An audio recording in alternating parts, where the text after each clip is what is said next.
Durante sus primeros años, Ragnar Lothbrok llevó una vida sencilla en la granja de su familia, inmerso en el duro trabajo del campo y aprendiendo las habilidades básicas necesarias para sobrevivir en el áspero terreno nórdico.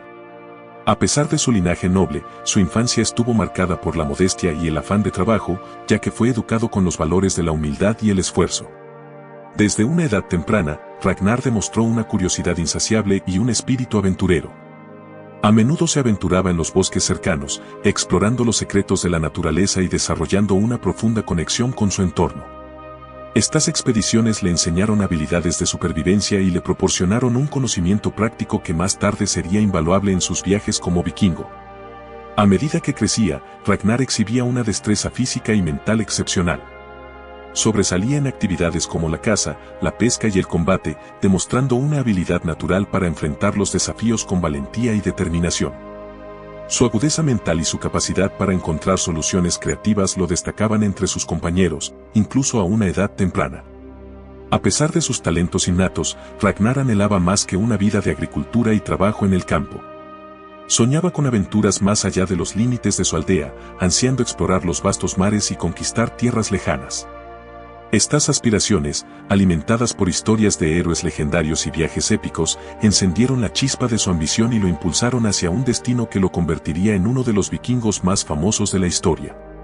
Las incursiones de Ragnar fueron mucho más que simples saqueos, fueron expediciones estratégicas que le permitieron expandir su influencia y acumular riqueza y poder.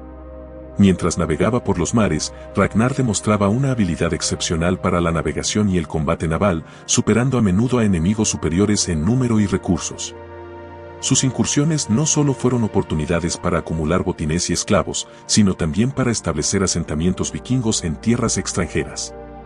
Estos asentamientos, conocidos como hogares o longports, proporcionaban bases estratégicas desde las cuales Ragnar podía lanzar futuras expediciones y expandir su dominio. Una de las incursiones más famosas de Ragnar fue su ataque a la ciudad de París en el año 845 después de Cristo. Con una flota formidable, Ragnar navegó por el río Sena hasta las puertas de la ciudad fortificada, desafiando con éxito las defensas francesas y saqueando la capital del reino carolingio. Este audaz asalto no solo aumentó la riqueza y la fama de Ragnar, sino que también consolidó su reputación como un líder vikingo temido y respetado en toda Europa. Las incursiones de Ragnar no solo dejaron un rastro de destrucción y devastación, sino también un legado duradero que influiría en el curso de la historia europea.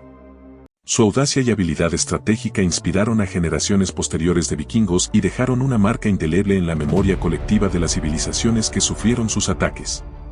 Las batallas de Ragnar en tierra y mar fueron la culminación de su astucia, valentía y habilidad estratégica. En las costas de Inglaterra, particularmente en el reino de Northumbria, Ragnar enfrentó a fuerzas superiores en número y recursos, pero su ingenio táctico y su liderazgo inspirador le permitieron obtener numerosas victorias. Ragnar no solo dependía de la fuerza bruta en el campo de batalla, sino que también utilizaba la sorpresa y la astucia para superar a sus enemigos. Implementaba tácticas innovadoras, como emboscadas y ataques sorpresa, que desconcertaban a sus oponentes y le permitían ganar ventaja incluso en situaciones desfavorables. Su dominio en el mar también fue impresionante. Como navegante experimentado, Ragnar aprovechaba al máximo las habilidades de su tripulación y el diseño avanzado de sus naves Drakkar para maniobrar hábilmente en combate naval. Sus victorias en el mar no solo le aseguraron el control de importantes rutas comerciales y costas estratégicas, sino que también le proporcionaron una base sólida desde la cual lanzar futuras expediciones y expandir su influencia. Cada victoria de Ragnar en tierra y mar fortaleció su reputación como un líder militar formidable y un estratega astuto. Su capacidad para adaptarse a los desafíos cambiantes del campo de batalla lo convirtió en un rival temido por sus enemigos y en un héroe venerado por sus seguidores, cuyo nombre resonaría a lo largo de las sagas vikingas y en la memoria colectiva de las generaciones posteriores. La muerte de Ragnar Lothbrok, al igual que su vida, es un tema envuelto en la bruma del mito y la leyenda. Las sagas ofrecen diferentes relatos sobre su destino final, cada uno añadiendo una capa más de misterio a su historia. Una versión popular cuenta que Ragnar fue capturado por el rey Aella de Northumbria después de una incursión fallida en tierras inglesas. Aella, deseando venganza por las incursiones vikingas, condenó a Ragnar a una muerte atroz. Según esta narrativa, Ragnar fue arrojado a un pozo lleno de serpientes venenosas, donde enfrentó una muerte agonizante. Sin embargo, Otras sagas sugieren que Ragnar encontró su final en el campo de batalla, luchando valientemente hasta el último aliento por su legado y su pueblo. Se dice que murió rodeado de enemigos, enfrentando un destino digno de su reputación como un guerrero indomable. Independientemente de la versión que se prefiera, la figura de Ragnar Lothbrok permanece como un héroe legendario en la mitología nórdica. Si te gustó este viaje por las tierras nórdicas y las hazañas épicas de Ragnar, asegúrate de dejar un like y suscribirte para no perderte nuestras futuras historias y contenido.